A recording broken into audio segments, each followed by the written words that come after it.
నమస్తే, welcome to న్యాయం కోసం. సాధారణంగా ఏదైనా కేసులో మహిళలు ఉంటే కనుక అసలు మహిళల్ని పోలీస్ స్టేషన్కి రాణిస్తారా, పోలీస్ స్టేషన్కి తీసుకెళ్ళొచ్చా? ఒకవేళ ఎంక్వైరీ ఏదైనా చేయాలి అంటే వాళ్ళ ఇంటికి వెళ్ళి ఎంక్వైరీ చేయాలా, లేదు ఖచ్చితంగా మహిళ పోలీస్ స్టేషన్కు రావాల్సిందేనా? అసలు ఒకవేళ మహిళని అంటే తొందరగా వచ్చి ఆ ఇన్ఫర్మేషన్ ఇవ్వాలి, లేకపోతే బలవంతాన పోలీస్ స్టేషన్కు రావాలి అని అంటే కనుక ఏదైనా ఇబ్బంది తలెత్తుతుందా? ఇలాంటి విషయాల గురించి మనం మాట్లాడదాం. అండ్ అలాగే సిఆర్పిఎఫ్ 161 చట్టం గురించి కూడా మాట్లాడదాం. వివరించడానికి మనతో పాటు జాయిన్ అయ్యారు అడ్వకేట్ కోటిపల్లి అయ్యప్ప గారు. నమస్తే అండి అయ్యప్ప గారు.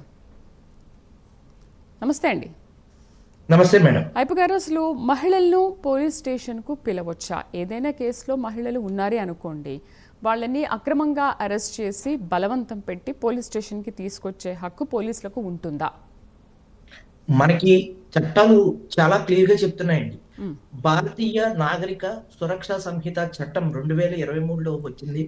కేవలం మహిళలకి మరింత కట్టుదిట్టమైనటువంటి భద్రత, వారికి మహిళా సాధికారిత పెద్దపీట వేస్తూ మహిళా చట్టాలకి బలోపేతం చేసిందండి. దాంట్లో భాగంగానే గతంలో ఉండేటువంటి సిఆర్పిసి 161 సెక్షన్ ప్రకారం 15 ఏళ్ల లోపు ఉన్నటువంటి పిల్లల్ని ఎవరిని కూడా మనం తీసుకురాకూడదండి. ఏది పోలీసు విచారణలోకి వీటికి పోలీస్ స్టేషన్ పిలవకూడదు. వారు ఉన్న ప్రాంతానికి మాత్రమే వెళ్ళి చేయాలి. 60 ఏళ్ళు పైబడినటువంటి వ్యక్తులు కూడా చేయకూడదు. ఇందులో మహిళల సాక్షి ప్రకటన బిఎన్ఎస్ఎస్ 180 ప్రకారం ఒక మహిళ కానిస్టేబుల్ ఆమె సమక్షంలోనే ఏదైనా విచారణ జరగాలి. మహిళా సాక్షి ప్రకటన సెక్షన్ 180 అనేది మనకు తెలియజేస్తుంది. మహిళల బాలబాలికల రక్షణ చట్టం అనేది మనకి క్లియర్ గా రెండు ఉన్నాయి. ఇప్పుడు గతంలో సిఆర్పిసి ఏదైతే ఉందో దాంట్లో 46(4) ప్రకారం, అలాగే ఇప్పుడు వచ్చినటువంటి బిఎన్ఎస్ 43(5) ప్రకారం కూడా మనం చెప్పుకుంటున్నామండి. ఏది మహిళల్ని ఎప్పుడు అరెస్ట్ చేయాలి, ఏ విధంగా అరెస్ట్ చేయాలి, దానికి ఒక ప్రొవిజన్స్ ఉన్నాయండి మన చట్టాల్లో. అంటే సూర్య అస్తం అయిన తర్వాత గాని, సూర్యోదయం అవ్వక ముందు గాని వారు ఎవరిని మహిళలను ఎప్పుడు కూడా అరెస్ట్ చేయకూడదు. కొన్ని ప్రత్యేకమైనటువంటి కారణాలతో వారు అరెస్ట్ చేయవలసి వచ్చినప్పుడు వాళ్ళకి అరెస్ట్ కు సంబంధించినటువంటి పూర్తి స్థాయి వివరాలు ఎవరైతే నిందితులు ఉన్నారో ఆ ముద్దాయిలకు తెలియజేసి వెంటనే వారిని ఎటువంటి లాకప్ లో పెట్టకూడదు. లాకప్ కూడా నిషేధం అండి.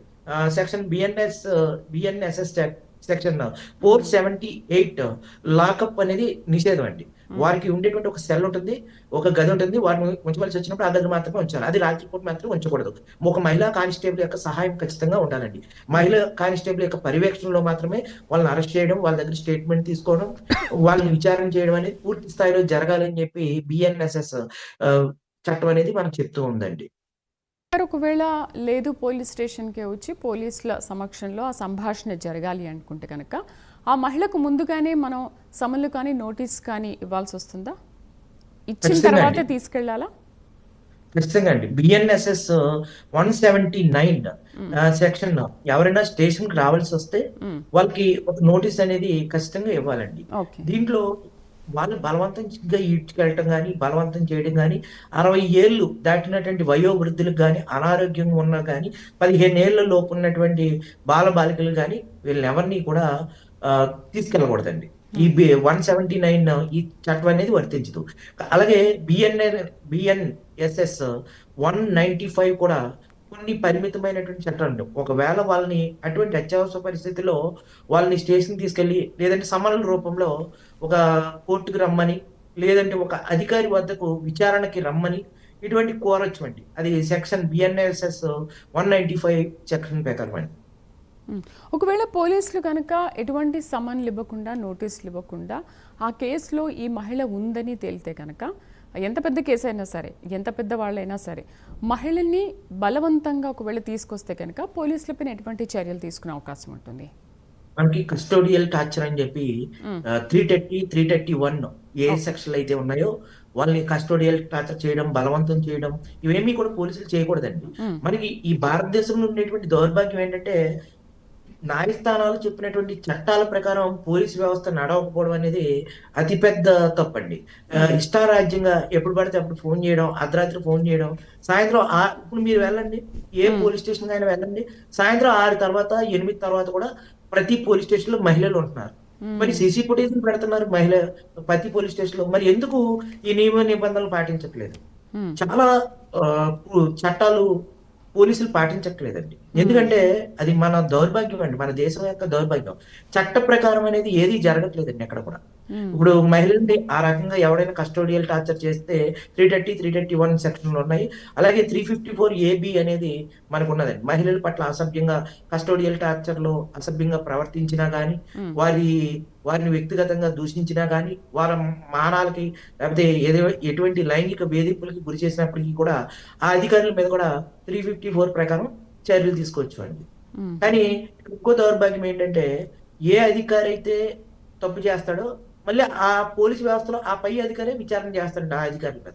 అందువల్ల వాళ్ళకి బలం ఏంటంటే, పోలీసులు ఏ తప్పు చేసినా గానీ వాళ్ళు ఈజీగా బయటపడిపోవడానికి కారణం ఏంటంటే, వాళ్ళ పై అధికారులు పోలీసు వ్యవస్థలో ఉండేటువంటి అధికారులు రక్షించుకుంటారు తప్ప, అది ఎంత పెద్ద తప్పు చేసినా గానీ అది వాళ్ళు సమర్థించుకుంటారు తప్ప అది రాదండి. అందునే ఈ చట్టాలనేవి పోలీసుల మీద విచారణ గాని ఇదంతా కూడా ఒక జ్యుడిషియల్ సిస్టమ్ ద్వారానే విచారణ జరగాలి. కస్టోడియల్ టార్చర్ జరిగిన ఎస్పీ స్థాయి ర్యాంక్ అధికారి గాని, ఆ డిపార్ట్మెంట్ లో సస్పెన్షన్లు గాని, వాళ్ళ క్రమశిక్షణ నియమావళి గాని ఇది పూర్తిగా జ్యుడిషియల్ పరిధిలో ఉండాలండి.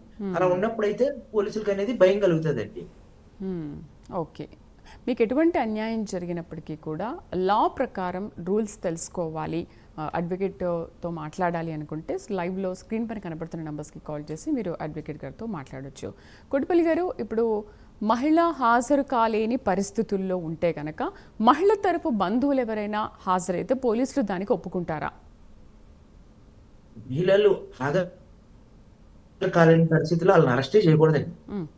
కొన్ని మహిళలకు ప్రెగ్నెన్సీ రాలేని పరిస్థితి ఉంటే కొన్ని సందర్భాల్లో వాళ్ళు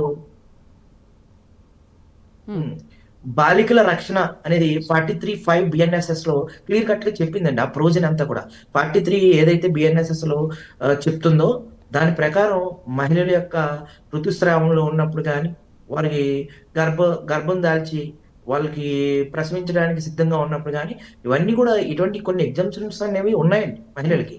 అందుకే కదండి భారతీయ నాగరిక సురక్ష చట్టం అనేది ఎందుకు తీసుకొచ్చారు అంటే, మహిళలకి పెద్దపీట వేస్తూ 2023లో ఈ చట్టం చెప్పిందండి.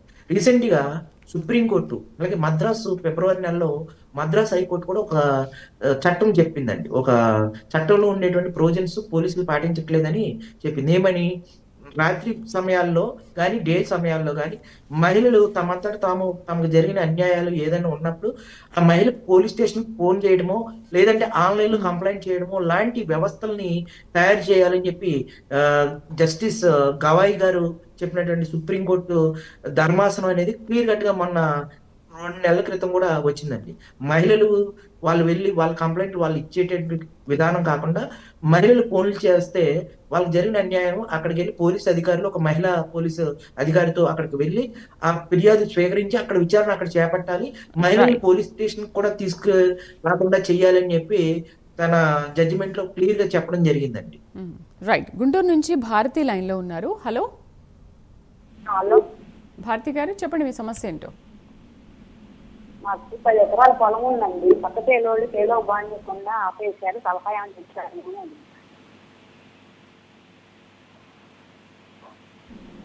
పొలం ఉంది మీకు?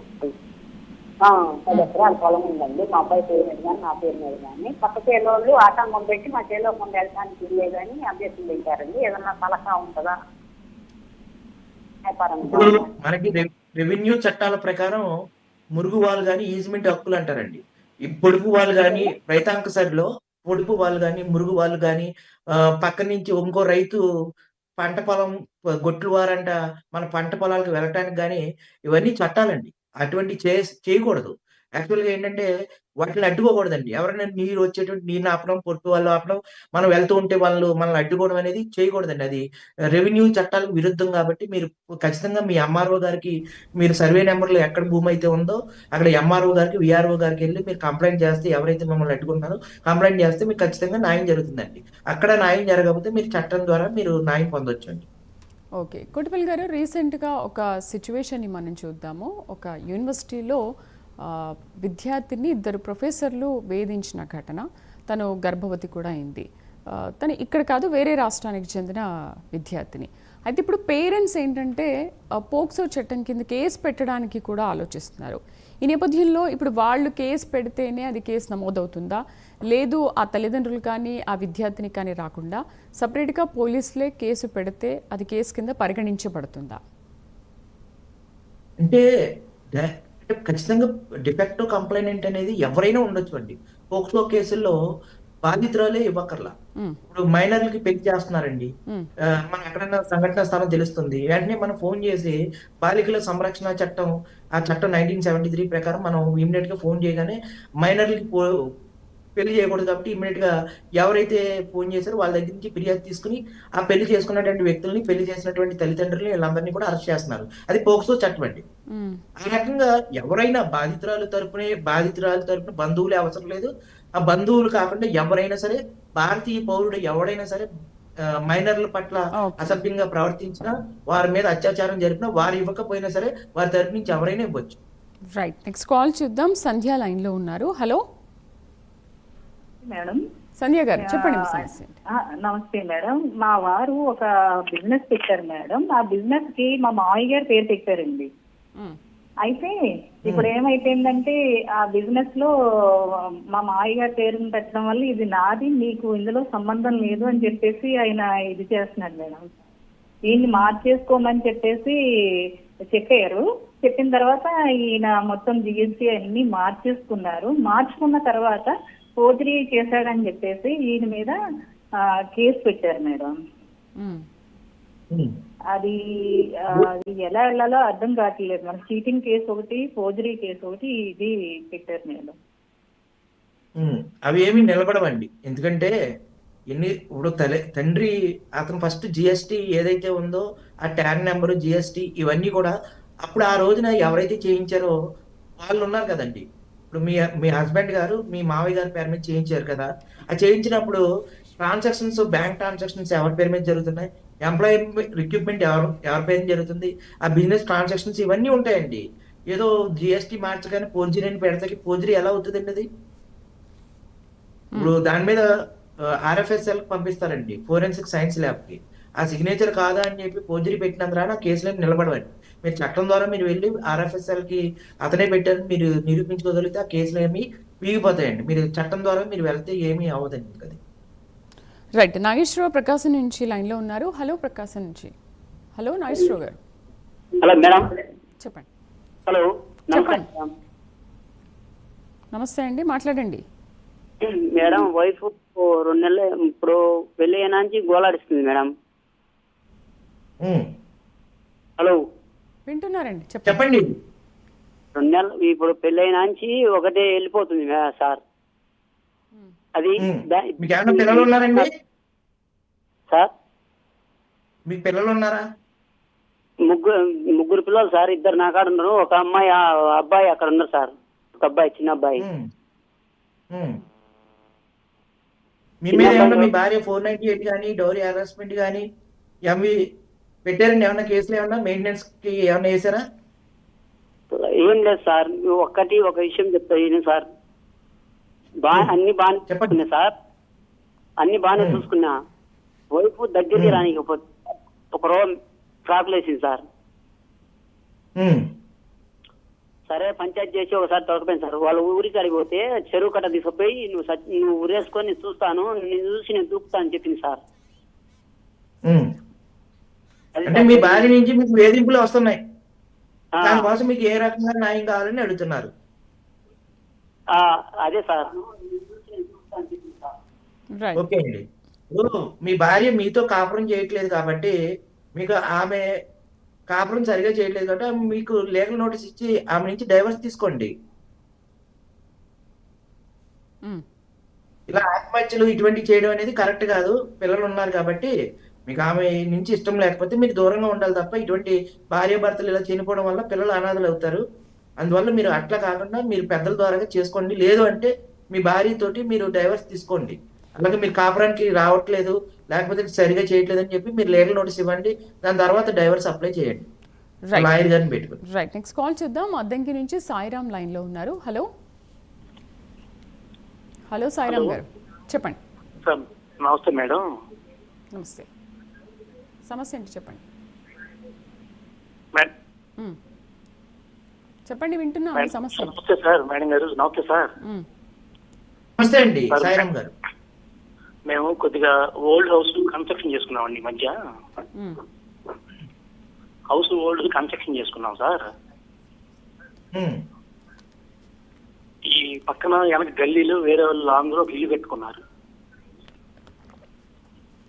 ఉమ్, అది పూర్వ ఇద్దరి మధ్య గోడ రోడ్డు ఉంది మేడం. ఆ రోడ్డు ఇప్పుడు మేము కన్స్ట్రక్షన్ చేసుకుంటుంటే ఇందులో మాకు హక్కు ఉంది. ఎప్పుడో మా కాగితాల్లో 13 అడుగులు 9 ఉందని వాళ్ళు అంటున్నారండి. మేము ఇప్పుడు కట్టుకుంది కాదు రండి, మా ఖాతా నుంచి వచ్చింది, మేము అదే మా హద్దులో మేము కట్టుకుంటున్నాం, మీరు కావాలంటే పంచాయతీకి వెళ్ళి కనుక్కోండి అని చెప్పాము. పదే ఇబ్బంది పెడుతున్నారు నన్ను వచ్చి. వాళ్ళు ఇబ్బంది పెడితే మీరు సరిపోరు కదండి. మీరు పంచాయతీ సెక్రటరీ గారి దగ్గరికి వెళ్ళి మిమ్మల్ని హెరాస్మెంట్ చేస్తున్నారు కాబట్టి కన్స్ట్రక్షన్ ఆపుతున్నారు కాబట్టి 1994 సెక్షన్ పంచాయతీరాజ్ యాక్ట్ ప్రకారం సెక్షన్ 58 అనేది ఒకటి ఉంటుందండి. మిమ్మల్ని ఎవరైనా హెరాస్మెంట్ చేస్తే వాళ్ళ మీద పంచాయతీ అధికారులు నోటీసులు ఇచ్చి వివరణ కోరేటువంటి అధికారం కూడా పంచాయతీ అధికారులకు ఉంటుందండి. సెక్షన్ 53 సెక్షన్ 58 అనేది పంచాయతీరాజ్ యాక్ట్ 1994 ప్రకారం చెప్తున్నాయండి. దాని ప్రకారం మీరు పంచాయతీ సెక్రటరీ గారికి ఓ లెటర్ పెట్టండి, ఈ రకంగా మీరు కన్స్ట్రక్షన్ చేసుకుంటే మమ్మల్ని ఇబ్బంది పెడుతున్నారు అని. పంచాయతీ అధికారి చర్యలు తీసుకోకపోతే ఎంపీడీఓ గారి దగ్గరికి వెళ్ళి, డిస్ట్రిక్ట్ పంచాయతీ ఆఫీసర్ గారి దగ్గరికి వెళ్ళి మీరు దాని వివరణ అడగండి, ఇలా మాకు ఇబ్బంది వస్తున్నాయని. వాళ్ళ ద్వారా మీరు పోలీసుల ద్వారా మీరు అప్రోచ్ అవ్వాలండి. రైట్. అయిపు గారు, మైనర్ విషయంలో అసలు చట్టాలు ఏం చెబుతున్నాయి అనేది ఒకసారి ఆడియన్స్కి తెలియజేస్తారా? సో మైనర్ని అరెస్ట్ చేయాలి అనుకుంటే వాళ్ళని లాకప్ లో కానీ ఎక్కడ కూడా పెట్టకూడదండి. కస్టోడియల్ టార్చర్ ఇవన్నీ కూడా ఇదే ఉన్నాయండి. మనకి బాలికల రక్షణ బిఎన్ఎస్ఎస్ 43లో రోజున ఏంటంటే 5 ప్రకారం ఏదైతే మైనర్ బాలికలను కానీ బాలులను కానీ స్టేషన్ తీసుకురాకూడదు, వాళ్ళని జువైనల్ దాన్ని పంపించాలండి. లేదంటే వాళ్ళకి సేఫ్ గా ఉండేటువంటి ఒక ప్రాంతానికి తరలించాలి తప్ప వాళ్ళని పోలీస్ స్టేషన్ లో ఉంచడం కానీ వాళ్ళని రాత్రిపూట అరెస్ట్ చేయడం కానీ ఇవన్నీ చేయకూడదు. వీటిలో ప్రతి చోట కూడా మహిళ బాలికలు అయితే ఒక మహిళా అధికారి సమక్షంలోనే జరగాలి. మైనర్లు అనుకోండి, వాళ్ళ తల్లిదండ్రుల సమక్షంలో వాళ్ళ తల్లిదండ్రులు చెప్పి ఏ కారణం చేత వాళ్ళని జువైనల్ కి తీసుకెళ్తున్నారు అని చెప్పి అవన్నీ కూడా వివరాలు వాళ్ళ తల్లిదండ్రులకి చెప్పి వాళ్ళకి నోటీస్ ఇచ్చి దాని ప్రకారం మాత్రమే, చట్ట ప్రకారం మాత్రమే తీసుకెళ్ళాలి. ఎవరిని పడితే వాళ్ళని ఎప్పుడు పడితే అప్పుడు అరెస్ట్ చేయకూడదండి. ఓకే. ఒక మహిళ ఏదైనా కేసులో ఉండి కోర్టుకు హాజరు కాలేకపోతే చాలాసార్లు వాయిదాలు వేస్తూ ఉంటే కనుక వాళ్ళకి ఏమైనా శిక్షలు పడే అవకాశాలు ఉంటాయా? ఎందుకండి కోర్టు అనేది ఒక ఏంటంటే ఒక శిలాశాసనం కదండి. ఏంటంటే కోర్టుకి ఏదైనా కేసు మన మీద ఎవరైనా అభియోగాలు మోపి వాళ్ళు మన ముద్దాయిల కింద పరిగణించి కోర్టు విచారణకి రమ్మన్నప్పుడు ఖచ్చితంగా మనం వెళ్ళాలండి. వెళ్ళలేనప్పుడు కోర్టు అనేది మనం వకీల్ని పెట్టుకుని ఎవరినైనా అడ్వకేట్ పెట్టుకుని అడ్వకేట్ ద్వారా ఆబ్సెంట్ పిటిషన్ పెట్టించుకోవాలండి. లేదు ఎనీ హెల్త్ ఏమన్నా ఉన్నప్పుడు వీడియో కాన్ఫరెన్స్ ద్వారా అటెండ్ అవుతారని, లేదంటే ఆ కోర్టు నుంచి వాళ్ళ దగ్గరికి ఉండేటువంటి కోర్టుకి ట్రాన్స్ఫర్ చేయమని కానీ ఇటువంటి హక్కులు అనేవి ఖచ్చితంగా ముద్దాయిలకు కూడా ఉంటాయండి. ఆ రకంగా వాళ్ళు ఏ కారణం చేత వాళ్ళు కోర్టుకు హాజరు లేకపోతున్నారు, వాళ్ళ ఆరోగ్య పరిస్థితి ఎలా ఉంది, ఇవన్నీ కూడా వాళ్ళు కోర్టుకి తెలియజేయాలండి. తెలియజేస్తే ఖచ్చితంగా వాళ్ళకి కోర్టు అనేది ఎగ్జిబిషన్ అనేది అవకాశం అనేది ఇస్తుందండి, వాళ్ళు అటెండ్ కాకపోయినా సరే. రైట్. నెక్స్ట్ కాల్ చేద్దాం. వైజాగ్ నుంచి ప్రసాద్ లైన్ లో ఉన్నారు. హలో హలో ప్రసాద్ గారు, చెప్పండి మీ సమస్య ఏంటి? ఏమండి, మా మిస్సెస్ నేను 2 సంవత్సరాల నుంచి ఇక్కడే ఉన్నాను. మా వైజాగ్ మా మిస్సెస్ ది. నేను 2 సంవత్సరాల నుంచి వైజాగ్ వచ్చేసాను, అంటే పెళ్లి అయిన తర్వాత ఇక్కడికి వచ్చేసాను. ఇప్పుడు మా ఊరు రమ్మంటే మా ఊరు రానంటుంది ఆవిడ. మీరు నోటీస్ ఇవ్వండి కాపురానికి రమ్మని. హలో, మీ భార్య మీరు కాపురానికి రమ్మని, ఇక్కడ నాకు జాబ్ ఉంది, ఇక్కడ మీరు కాపురానికి రావట్లేదు 2 ఏళ్ళ నుంచి, మీరు కాపురానికి రమ్మని చెప్పి నోటీస్ ఇవ్వండి. అలా కాదండి. ఇప్పుడు ఏమంటుందంటే నా మిస్సెస్, నేను ఇక్కడ వైజాగ్ లోనే ఉంటాను, నాకు నువ్వు అక్కడికి వెళ్తే ఎలా ఉంటావో నాకు తెలియదు అని చెప్పి అంటుందండి. అదే అండి, ఇప్పుడు యాక్చువల్ గా మీరు వైజాగ్ లో ఉంటే మీకు ఇబ్బంది అవుతుంది, ఆమె అక్కడే ఉంటానంటుంది, అంటే కాపురానికి రావట్లేదు కదండి అర్థం. నా మిస్సెస్ ఏమంటుందంటే, నేను అక్కడికి వస్తే నువ్వు నన్ను సరిగ్గా చూసుకోలేవు అని చెప్పి అంటుందండి. అదే అండి, మీ మీద నమ్మకం లేదు ఆవిడికి, అందువల్ల మీరు చట్టం ద్వారా ఇప్పుడు అలాగనే పోలీస్ స్టేషన్ వెళ్ళింది. అలా ఎడబాటుగా ఉండకూడదు కదా. మనకి చట్టం ఏం చెప్తుంది, ఒక 1 year 2 years పాటు భార్య భర్తలు కలవకుండా ఉంటే వాళ్ళకి ఖచ్చితంగా వాళ్ళకి విడాకులు తీసుకోవచ్చు అని చెప్పి మన చట్టాలు చెప్తున్నాయి. మరి మీ లైఫ్ కూడా కూడదు కదా. నాకు విడాకులు ఇవ్వడానికి ఇష్టం లేక నేను ఇక్కడ వైజాగ్ వచ్చి ఉంటున్నానండి. ఉంటున్నారు, రైటే అండి. మీకు ఎక్కడైతే జీవన వృత్తి ఉంటుందో, ఎక్కడైతే మీకు జాబ్ ఉంటుందో అక్కడికి వెళ్ళి మీరు జాబ్ చేసుకుంటారు. లేకపోతే మీరు వైజాగ్ లో రెంట్లు కానీ ఏమైనా మీ పర్సనల్ గా ఉంటాయి కదా. వల్ల ఏంటంటే మీరు మీ ఏరియాకి కాపురానికి రమ్మని చెప్పి ఆమెకి లీగల్ నోటీస్ ఇవ్వండి. ఆ తదుపరి లేదంటే మీ పెద్దల ద్వారా మీరు మాట్లాడించుకోండి, లేదంటే లీగల్ నోటీస్ ఇవ్వండి. దానికి మరి వీళ్ళు బర్ణం అడుగుతారు కదా సార్, ఇప్పుడు నేను అడిగితే మీరు అలా అడిగితే బర్ణం గట్ట ఏమి అడగరండి. మీరు ఫస్ట్ ఒక లాయర్ గారిని సంప్రదించి ఫస్ట్ మీరు కాపురానికి రమ్మని, పలానా చోట మీరు కాపురం ఉంటున్నారు, ఇల్లు ఉన్నది, మీరు అక్కడికి కాపురానికి రమ్మని చెప్పి మీరు లాయర్ గారి ద్వారా లీగల్ నోటీస్ ఇవ్వండి. లీగల్ నోటీస్ ఇచ్చిన తర్వాత ఆమె రాలేదనుకోండి, అప్పుడు మీరు డైవర్స్ చేసుకోవచ్చు. అంటే ఇప్పుడు ఆ అమ్మాయిది ఈ ఊరు, నేను మా ఊరు రమ్మన్నా తప్పలేదండి. అంటే సార్ మీరు చెప్పిందే చెప్తున్నారు. అదే అండి, మీరు ఏం చెప్తున్నారంటే మీ ఊరు రమ్మంటే రావట్లేదు, ఆమె విశాఖపట్నంలోనే ఉంటానంటుంది, మీరు నోటీస్ ఇవ్వండి మీ ఊరు రమ్మని, కాపురానికి రమ్మని. రైట్. కొడుపల్లి గారు, చివరిగా మాట్లాడదాము. ఒక మహిళ కేసులో ఉన్నప్పుడు బెయిల్ పొందాలంటే ఏంటి, ఎలాంటి నియమాలు పాటించాలి, బెయిల్ ఎలా పొందాలి? ఇప్పుడు మనకి బెయిల్ అనేది 484 మనకి ఏదైతే సెక్షన్స్ ఉన్నాయో హైకోర్టు కూడా వెళ్ళి క్వాష్ పిటిషన్ వేసుకోవచ్చు. సిఆర్బిసి 482 సెక్షన్ ప్రకారం, 484 ప్రకారం మనం ప్రతి ఏ కోర్టు అయితే మ్యాజిస్ట్రేట్ కోర్టులో ఉన్నదో, అంటే సెషన్ కేసు అంటారండి. క్యారెక్టర్ కేసు అంటే 7 సంవత్సరాల లోపు ఉండేటువంటి కేసులు, 7 సంవత్సరాలు పైబడి ఉండే కేసులన్నీ కూడా సెషన్ కేసులు అంటారు. సెషన్ కేసులు ఏదైతే ఉన్నాయో ఆ కేసుల్లో వాళ్ళకి బెయిల్ కావాలంటే ఖచ్చితంగా వాళ్ళు చేసినటువంటి నేరాలకి పోలీసులు పెట్టినటువంటి ఏదైతే ఉన్నాయో దానికి మేము ఆ టైంలో మేము అక్కడ లేము, లేకపోతే వాళ్ళ దగ్గర ఉన్నటువంటి ఆధారాలన్నీ కూడా కోర్టు వారికి ప్రొడ్యూస్ చేసుకుని దాని మీద ద్వారా బెయిల్ పొందొచ్చు అండి. మహిళలైనా ఎవరైనా, ఒకవేళ ఆ మహిళలకు చిన్న చిన్న పిల్లలు ఎవరైనా ఉన్నట్లయితే ఇమ్మీడియట్ గా కోర్టుని ప్రత్యేకమైనటువంటి హక్కుల ప్రకారం, మహిళా హక్కుల ప్రకారం వాళ్ళు ఇమ్మీడియట్ గా త్వరితగతిన క్వాష్ పిటిషన్ వేసుకోవచ్చు. తప్పుడు అభియోగాలు మోపబడినప్పుడు నిజంగా ఒక నేరంలో నిజంగా చేసి ఆధారాలు ఉండి పోలీసు వారు ఆమె అరెస్ట్ చేసి చట్టం ముందు ఆమె కోర్టులో ప్రవేశపెట్టినప్పుడు అది బెయిల్ రావడం అనేది కొంత లేట్ అవుతుందండి, అంతే. Okay, right. అయిపు గారి వాళ్ళ న్యాయం కోసం కార్యక్రమంలో ప్రత్యేకించి మహిళల చట్టాల గురించి, మహిళలు పోలీస్ స్టేషన్కి రావచ్చా లేదా, వస్తే కనుక ఎటువంటి నియమ నిబంధనలు పాటించాలనే విషయాల గురించి చాలా చక్కగా వివరించారు. Thank you very much. ఇది వాళ్ళ న్యాయం కోసం, వచ్చే వారి న్యాయం కోసం కార్యక్రమంలో మళ్ళీ కలుద్దాం. నమస్తే.